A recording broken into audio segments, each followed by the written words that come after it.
चलिए ये second lecture का ही कंटिन्यूशन है, ठीक है। बट ये वीडियो थर्ड के नाम से जाएगा, ये पार्ट थर्ड के नाम से जाएगा, बट ये पार्ट टू का ही कंटिन्यूशन है। वो थोड़ा सा वो बीच में लैपटॉप में कुछ इशू हुआ था, वो तो बंद हो गया था। तो मैं उस लेक्चर को फिर से मतलब पूरा फिर से वो डिटेल में नहीं पढ़ाऊंगा, मतलब वो जो पढ़ा दिया उसी को कंटिन्यू कर रहा हूँ, ठीक है। थोड़ा सा टाइम है, मैं यहाँ सेव करूँगा। तो अब देखो, तो मैं ये कह रहा था इस क्वेश्चन में फिर से यहाँ पे बताता हूँ। तो ये जो हम लोग देख रहे थे कि exponent of dependent variable more than one अगर है किसी का भी, डिपेंडेंट वेरिएबल समझ में आ रहा है ना, वाई वाला जो टर्म होता है, अगर मोर देन वन है तो उस केस में हमारा वो नॉन लीनियर हो जाएगा। तो देखो यहाँ पर जो इसका एक्सपोनेंट है मोर देन वन है, इसकी वजह से ये जो कंडीशन होगा वो नॉन लीनियर हो जाएगा। अब देखिए, मान लीजिए एक इक्वेशन मैं और लिखता हूँ। मान लीजिए कि अगर मैं लिखता हूँ d3y dx3, और सपोज डैट मैंने 5 लिख दिया, x लिख दिया, y लिख दिया, dy बाई मैंने dx लिख दिया, समझिएगा, dy बाई dx लिख दिया, -5 d2y dx स्क्वायर का होल स्क्वायर लिख दिया, plus y square equal to 8 लिख दिया। अब कोई पूछ रहा है कि इसका डिफरेंशियल इक्वेशन का ऑर्डर, डिग्री और लीनियर और नॉन लीनियर कंडीशन बताइए। तो सबसे पहले ये डिफरेंशियल इक्वेशन पोलिनोमियल फॉर्मेट में है, तो यस है।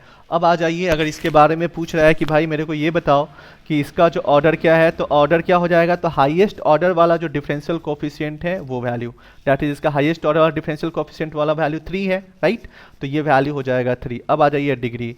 डिग्री क्या कह रहा है, तो हाईएस्ट ऑर्डर डिफरेंशियल कोफिशिएंट का हाईएस्ट एक्सपोनेंट, ठीक है। अगर मान लो, बार बार ना यही लिख रहा हूँ, चलो मान लो कि अगर मैं लिखता यहाँ पर d3y dx3 और इसका स्क्वायर लिख देता, ठीक है। तो इस केस में भी क्या होता है, हाईएस्ट ऑर्डर डिफरेंशियल कोफिशिएंट यही है, और इसका जो हाईएस्ट एक्सपोनेंट लेंगे तो हाईएस्ट एक्सपोनेंट 5 है, देयरफॉर डिग्री 5। और अब पूछ रहा है कि लीनियर है या नॉन लीनियर है। तो बच्चे देखो, जैसे ही डिग्री मोर देन 1 हो गया थी तो हम लोग पहले भी समझ गए कि ये नॉन लीनियर हो जाएगा। अगर डिग्री मोर देन 1 तो ऐसे भी नॉन लीनियर है।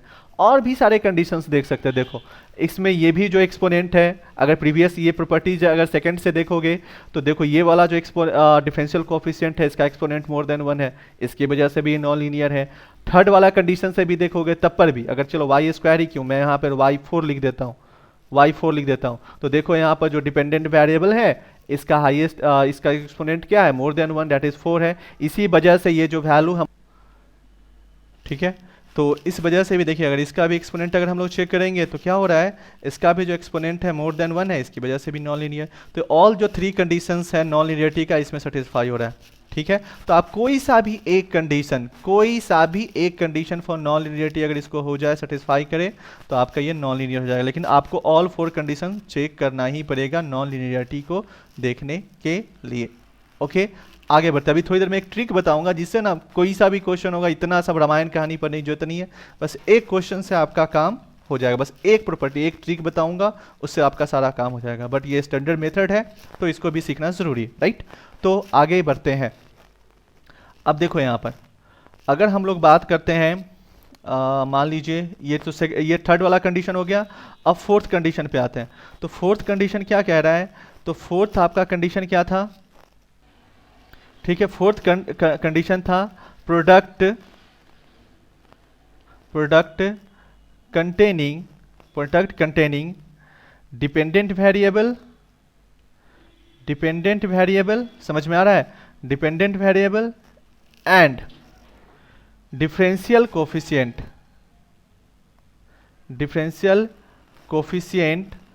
Of dependent variable with respect to, समझ में आ रहा है, डिपेंडेंट वेरिएबल हो गया with respect to independent variable.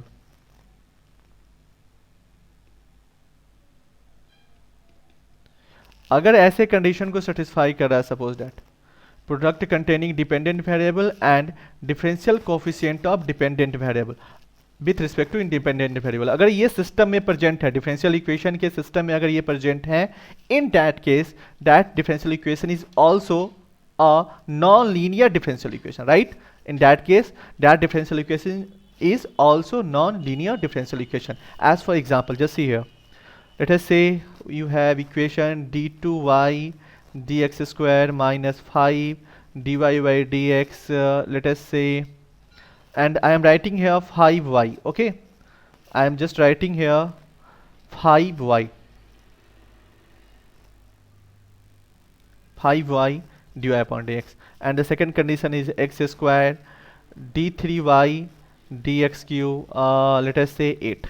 Okay, just see here, is this a polynomial differential equation? Then your answer is yes, this one is polynomial differential equation. Now here we find the order. Then order is order of highest order differential coefficient present in differential equation. ठीक है, तो देखो इसमें highest order वाला differential equation coefficient कौन सा है? This one. और इसका हाईएस्ट ऑर्डर क्या है? That is 3. तो ऑर्डर हमारा हो जाएगा 3. Now come to the point degree. Degree क्या होगा? तो exponent of highest order differential coefficient. ठीक है, highest exponent of highest order differential coefficient. तो यहाँ पर हाईएस्ट ऑर्डर वाला डिफरेंशियल कोफिशिएंट ये है और इसका हाईएस्ट एक्सपोनेंट क्या है? 1. तो डिग्री भी हमारा हो जाएगा 1. अब देखो इसमें क्या है कि देख रहे हैं अगर हम लोग, तो ये जो कंडीशन है यहाँ पर, ये जो टर्म है, ये जो टर्म आप देख रहे हो, इसमें क्या हो रहा है कि ये आपका डिपेंडेंट वेरिएबल है और ये जो टर्म है आपका क्या, ये जो है वो डिपेंडेंट वेरिएबल का डिफरेंशियल कोफिशिएंट है. तो अगर सिस्टम में कहीं भी डिफरेंशियल कोफिशिएंट का ये दैट इज डिपेंडेंट वेरिएबल और डिफरेंशियल कोफिशिएंट का प्रोडक्ट प्रेजेंट है, तो उस केस में भी ये जो हमारा कंडीशन होगा वो नॉन लीनियर हो जाएगा. ठीक है, समझ में आ रहा है? तो कहीं भी अगर मान लो मैंने क्वेश्चन यहाँ पर सपोज दैट लिख दिया, मान लीजिए मैंने एक एग्जांपल आपको यहाँ पर दे रहा हूँ कि d2y dx स्क्वायर, और मैं यहाँ पर लिख देता हूँ suppose that y3. Okay, -5 dy by dx minus 3xy, okay, equal to 8. मान लीजिए कुछ ऐसा अगर मैंने क्वेश्चन में दे दिया. तो अब यहाँ से पूछ रहा है कि अब इसका ऑर्डर, डिग्री और नॉन लीनियरिटी बताइए. तो देखिए, तो ये जो हमारा ऑर्डर की बात करेंगे तो हाईएस्ट ऑर्डर वाला डिफरेंशियल कोफिशिएंट यही है, इसका ऑर्डर हो जाएगा 2. अब आ जाइए डिग्री. तो हाईएस्ट ऑर्डर वाला डिफरेंशियल कोफिशिएंट का डिग्री क्या है? 1. तो 1. अब देख लीजिए यहाँ पर अगर हम लोग देखते हैं तो जितने भी डिफरेंशियल कोफिशिएंट है उसका जो एक्सपोनेंट है 1 है. ये सब कुछ तो कंडीशन सब कुछ सही चल रहा था, बट यहाँ पर देखते हैं दिस वन कंडीशन को. तो ये जो इसका जो एक्सपोनेंट है, ध्यान दीजिएगा, इसका जो एक्सपोनेंट है यहाँ पे, नॉट सॉरी, मैं यहाँ पे थोड़ा सा इसको ऐसे सुधारना चाहिए. ये जो क्या नाम है, डिपेंडेंट वेरिएबल है और ये डिपेंडेंट वेरिएबल का जो डिफरेंशियल कोफिशिएंट है, दोनों का प्रोडक्ट यहाँ पे प्रेजेंट है, right? That's why this one is also known linear. ठीक है, क्लियर हो गया? तो ये था आपका कंडीशन फॉर नॉन लीनियरिटी. अब थोड़ा सा ट्रिक देखिए. ट्रिक क्या होता है, क्वेश्चन को सॉल्व करने के लिए थोड़ा सा एक शॉर्टकट रास्ता है. तो समटाइम शॉर्टकट रास्ता जो होता है देखने में गलत लगता है. ठीक है, देखने में वो गलत लग सकता है, ऐसे मैं कह दूं. ठीक है, देखो मैं आपको जो शॉर्टकट वे जो बता रहा हूँ सिंपल सा देखो समझने के लिए. देखो ऐसे मैं जो कह रहा हूँ कहना ऑल्दो गलत है, ठीक है, बट इस ट्रिक से मैक्सिमम क्वेश्चन बन जाएंगे. बस आपको कोई भी फॉर्मूला याद करने की जरूरत नहीं. ठीक है, आपको कोई सा भी फॉर्मूला याद करने की जरूरत नहीं, बस इसी से आपका सारा काम हो जाएगा. इससे सारा काम क्या होगा, देखो अगर इफ, ध्यान देना, if exponent of dependent variable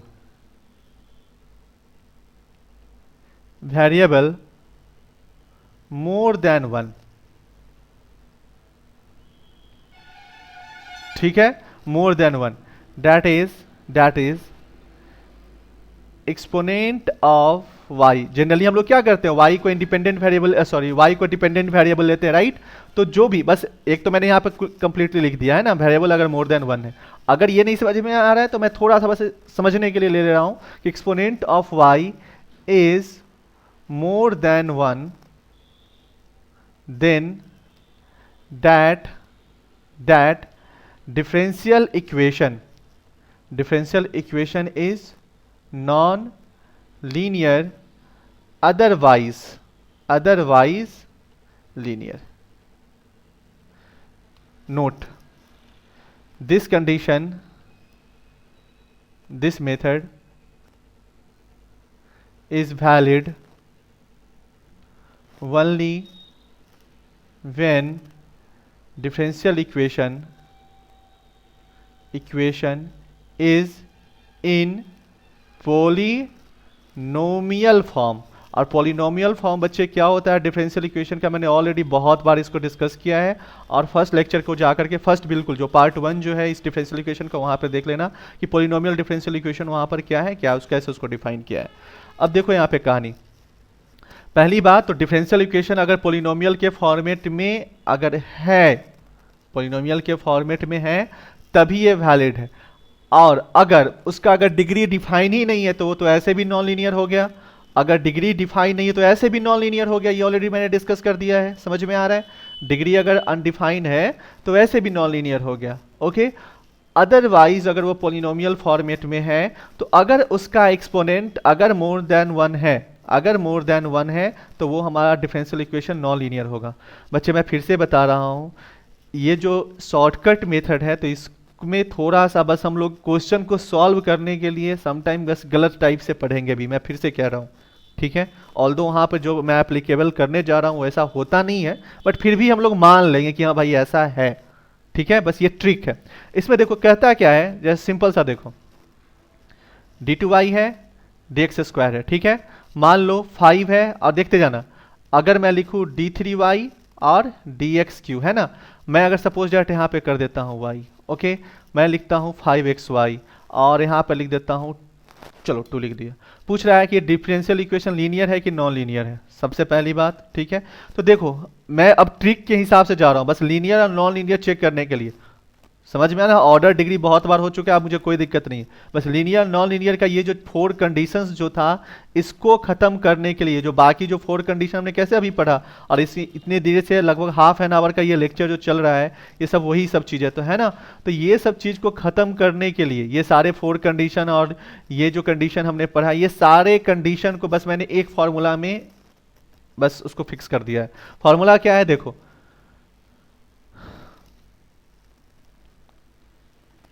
देखो फॉर्मूला क्या है कि देखो जैसे ही इसको स्क्वायर करोगे ना, देखो मैंने ऑल्दो बताया था क्या कि अगर d3y, समझना थोड़ा सा, dx3 है तो इसका मतलब y और इसको x इंटू x हमें नहीं समझना है, बिकॉज इसको हम लोग ऐसा नहीं लिख सकते हैं, ये चीज हमेशा ध्यान रखना। इसको हम लोग ऐसा नहीं लिख सकते हैं, ऐसा नहीं लिख सकते हैं, लेकिन ट्रिक में क्वेश्चन को सॉल्व करने के लिए इसको हम लोग ऐसा समझेंगे। समझ में आ रहा है? इसको ऐसा हम लोग रिप्रेजेंट नहीं कर सकते हैं, इसको ऐसा रिप्रेजेंट नहीं कर सकते। मैं फिर से बार बार बोल रहा हूं, इसको हम लोग ऐसा रिप्रेजेंट नहीं कर सकते हैं, लेकिन ये जो मैं अभी जो ट्रिक बता रहा हूं ना, इस ट्रिक से क्वेश्चन को सॉल्व करने के लिए हम लोग इसको ऐसा मन में एज्यूम कर लेंगे, ठीक है। अब देखो अगर हम लोग इसको स्क्वायर करेंगे, सपोज डेट अगर हम लोग इसको स्क्वायर करेंगे तो देखो तो बाकी सब स्क्वायर से मतलब नहीं, देखो तो y का जो पावर है y का ही पावर स्क्वायर हो जाएगा। समझ में आ रहा है? y का पावर क्या हो जाएगा? स्क्वायर हो जाएगा। देखो इसको क्या समझ सकते हो, d इंटू वाई और इसको d इंटू एक्स, इसमें एक ही y है, इसमें इस वाले टर्म में सिंगल y है, ठीक है। इस वाले टर्म में y स्क्वायर मिल गया और इस वाले टर्म में भी सिंगल y है। क्लियर हो रहा है? तो अगर सिस्टम में किसी भी टर्म में, फिर से मैं बोल रहा हूं, अगर सिस्टम में किसी भी टर्म में अगर एक्सपोनेंट ऑफ y या exponent of dependent variable more than अगर 1 हो गया तो वो जो इक्वेशन है हमारा नॉन लीनियर हो जाएगा। तो देखो तो यहां पर एक्सपोनेंट क्या है हमारा, मोर देन 1 है ना। इसीलिए ये जो डिफरेंशियल इक्वेशन है dx² 5dqy अपॉन dx³ का whole square plus 5xy equal to this one जो होगा ये नॉन लीनियर हो जाएगा। अब देखो जितने भी क्वेश्चंस हैं ना हम लोगों ने अभी तक किया उसको देख सकते हैं। देखो तो इस क्वेश्चन में आंसर क्या है, नॉन लीनियर। अभी चेक करा देता हूं मैं। देखो यहां पर अगर देखेंगे, बस समझने के लिए देखते जाओ, मैंने अब जहां जहां मैं रेड कलर से यूज कर रहा हूं, मैं अब रेड कलर का यूज कर रहा हूं, समझना। देखो तो यहां पर सिंगल y है, समझ में आ रहा है, यहां पर सिंगल y है। इसमें देखो तो एक जो y है, अगर इस कंडीशन की मैं बात कर रहा हूं, ध्यान देना, पहले ये पिंक वाला लाइन हटा देता हूं, ठीक है। देखो मैं रेड कलर से लिख रहा हूं, तो यहां से क्या है, एक y ये वाला मिल गया और एक y ये मिल गया, समझ में आ रहा है ना। तो ये क्या हो गया, y² मिल गया। देखो मैं फिर से कह रहा हूं, ऐसा लिखा नहीं जा सकता है, y डी वाई का मतलब ये कभी नहीं है Y into D into Y, यानी कि इसको हम लोग डी इंटू वाई स्क्वायर नहीं लिख सकते हैं रियल लाइफ में, ये लिखना गलत होगा। बट ट्रिक को यूज करने के लिए, जो ट्रिक अभी जो मैंने समझाया है ये वाला, इस ट्रिक का यूज करने के लिए बस ऐसा मन में अजम्पशन कर रहे हैं। तो एक वाई ये और दूसरा वाई मिलके ये वाई, देखो तो ये मिल गया क्या, वाई स्क्वायर। मैंने कहा कि अगर कहीं भी तुम्हें वाई स्क्वायर मिल रहा है या वाई का एक्सपोनेंट अगर मोर देन 1 मिल रहा है तो वो नॉन लीनियर हो जाएगा। देखो नॉन लीनियर हो गया। अगर मान लो कहीं भी, बहुत सारे एग्जाम्पल है, जितने भी एग्जाम्पल हमने किया, देखो यहां पर y है इस पूरे का होल स्क्वायर, इसका मतलब क्या, ये y स्क्वायर रहा होगा, ठीक है। कहीं भी देखो एक y यहां पर है और एक y यहां पर है, तो क्या मिल गया सिस्टम में, y स्क्वायर। इसी टर्म में हमें y स्क्वायर मिल गया। जैसे ही हमें टर्म में y स्क्वायर या मोर देन, देखो यहां पर y स्क्वायर मिला, अगर यहां देखेंगे तो हमें y टू दी पावर 5 मिल जाएगा। तो जैसे ही डिपेंडेंट वेरिएबल का एक्सपोनेंट मोर देन 1 हुआ, वो हमारा नॉन लीनियर हो जाएगा, वो हमारा नॉन लीनियर हो जाएगा। समझ में आ रहा है, जो ट्रिक हमारा है सब जगह वैलिड है। अब देखो, अब एक क्वेश्चन और देखो बच्चे, याद है जैसे हम लोग कहते थे डी टी वाई, देखो डी एक्स क्यूब, जैसे अगर मान लो यही क्वेश्चन दे दिया है ना, और मैं यहाँ पे y लिख देता हूँ, थोड़ी देर के लिए मान लो कि मैं वहाँ पर y3 लिख देता हूँ, और मैंने यहाँ पे लिख दिया 5xy और ओके, और मैंने एक लिख दिया d2y dx स्क्वायर, मैंने ऐसा कुछ लिख दिया। तो देखो तो बच्चे यहाँ और इक्वल टू 0 लिख दिया। तो देखो तो यहाँ पर कितने y मिले आपको, एक y मिला, यहाँ पर सिंगल y मिला। लेकिन अगर यहाँ पर देखेंगे तो हमारे पास 3y यहाँ से मिल जाएगा और एक y यहाँ से मिलेगा, तो y टू दी पावर 4 हो गया। तो मैंने आपको बताया था कि जैसे ही अगर y का पावर अगर मोर देन 1 हो, जैसे ही डिपेंडेंट वेरिएबल का पावर अगर मोर देन 1 हो, तो हमारा कंडीशन क्या हो जाएगा, ये नॉन लीनियर हो जाएगा। आई होप समझ में आ रहा होगा आपको। अब आगे बढ़ते हैं, अब आगे बढ़ के देखते हैं कंडीशंस। और ये नॉन लीनियर का कंडीशन था। जैसे एक क्वेश्चन देखो ये वाला याद है, जैसे dy बाई डी एक्स था, प्लस अगर मैं लिख देता हूँ यहाँ पर y, मान लीजिए यहाँ पर y लिख दूँ, और यहाँ पर मैं लिख देता हूँ cos dy by D x, थोड़ी देर के लिए मान लो ये, और मैं d2 लिख देता हूँ, क्या जाता है d2y। तो मैंने आपको यहाँ बताया था कि इसका जो ऑर्डर है वो 2 है, ठीक है, ऑर्डर जो है वो 2 है, और डिग्री इसमें क्या लिखते हैं, अनडिफाइंड लिखते हैं, राइट, अनडिफाइंड लिखते हैं। तो मैंने बताया था कि जब डिग्री अनडिफाइंड हो तो क्या कंडीशन, नॉन लीनियर, है ना। देखो बच्चे इसको ना हम लोग ट्रिक के हिसाब से भी देख सकते हैं, क्या इसमें ट्रिक इनवैलिड हो जाएगा, तो नहीं बच्चे, ट्रिक यहाँ भी इनवैलिड नहीं है, ट्रिक यहाँ भी इनवैलिड नहीं है। अब होगा क्या समझना, ट्रिक यहाँ भी इनवैलिड नहीं है, कैसे समझिएगा बच्चे। याद है जब आप लोग को मैंने कंटिन्यूटी डिसकंटिन्यूटी ये सब जब पढ़ाया था, डिफरेंशियबिलिटी वगैरह पढ़ाया था, लिमिट पढ़ाया था, तो वहाँ पर मैंने cos x का एक्सपेंशन बताया था, और cos x का एक्सपेंशन बताया था cos x माइनस, थोड़ा सा मेरी गलती है, इसको लिख देता हूँ फिर से, एक सेकेंड। वहाँ पर मैंने एक्सपेंशन इसका बताया था 1 minus X square by factorial 2 x4 by factorial 4 minus x6 by factorial 6 plus x8 by factorial 8 and up to infinity तक जा करके एक बार देख लीजिएगा उसको, ठीक ना। तो अब देखिए तो यहाँ पर cos x का एक्सपेंशन ये है, तो हम देखो तो इसको लिख सकते हैं dy by D X plus Y को हम लोग लिख सकते हैं cos, देखो ये है ना, इस पूरे को ना बच्चे कैपिटल X की तरह ट्रीट करो, तो ये वैल्यू देखो तो हमारा हो जाएगा, समझिएगा यहाँ से देखिए ये value 1 minus d2y dx square का whole square by factorial 2 plus d2y dx square का power factorial 4 by factorial 4 minus d2y, ध्यान दीजिएगा, dx square to the power 6 by factorial 6 and so on. समझ में आ रहा है ना।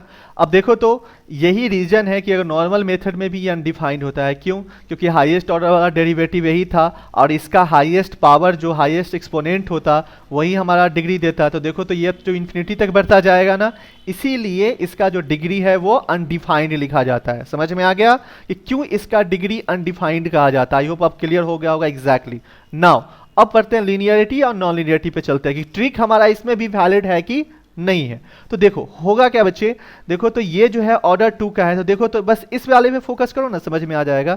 इस वाले पे फोकस करो, इस वाले टर्म पे।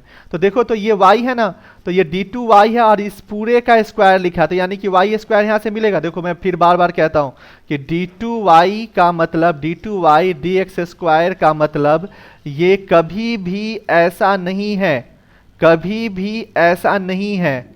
लेकिन ट्रिक को समझने के लिए, ट्रिक क्या होता है भाई, कुछ भी कर लो, उल्टा पुल्टा कुछ भी हो जाए, बट हमारा आंसर ला दे, बस वही ट्रिक है, शॉर्टकट रास्ता। तो बस यही शॉर्टकट रास्ता है, बट कभी भी इसको ऐसा हम लोग नहीं लिख सकते, चीज ध्यान रखना। तो ऑल्दो देखो यहाँ पर अगर इसमें इसका होल स्क्वायर करेंगे तो ये वाई स्क्वायर मिल जाएगा। देखो यहाँ पर वाई है, इसका पावर अगर हम लोग 4 करते तो देखो वाई का पावर 4 मिल गया।